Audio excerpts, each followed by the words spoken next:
What is the one habit or behavior that you would like interviewers to completely stop doing and never do again? Lying.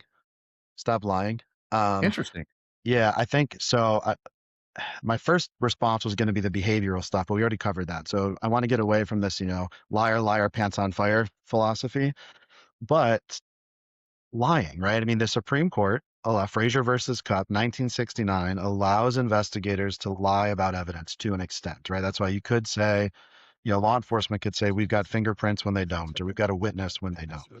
I don't think it's the right way to do it. The research shows that it's known as the false evidence ploy, but using that tactic has a high correlation to either false or unreliable confessions. And if you lie, it's also eventually going to come out at some point, and it's going to hurt your credibility, your organization's credibility, your department. And at the end of the day, we're asking people to tell us the truth. And I think honesty is reciprocal. So when you start to lie and create that kind of as your baseline is going to be a problem. So yeah, stop lying.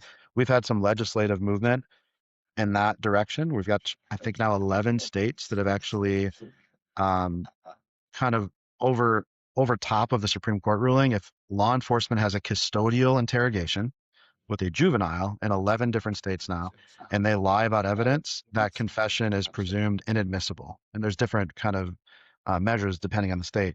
But that means if they say, hey, we've got fingerprints and they don't, and it's a juvenile in custody during that conversation, they can't use that confession anymore. So moving away from it. But if you're listening, stop lying about your evidence.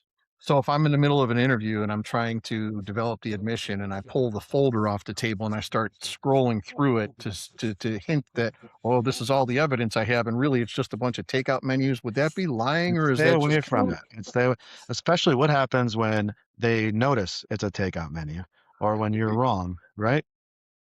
I'm an expert at not passing the fact that it's a Not, takeout not, menu. So yeah. that's my one strength.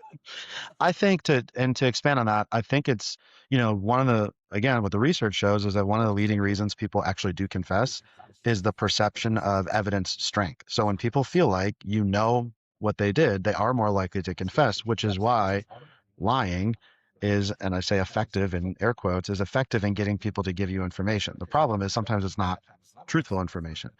Yeah. You can still talk about here's how we do an investigation, here's the tools and resources that we use. You can still build credibility, but it's this kind of like, hey, we have this when that does not exist.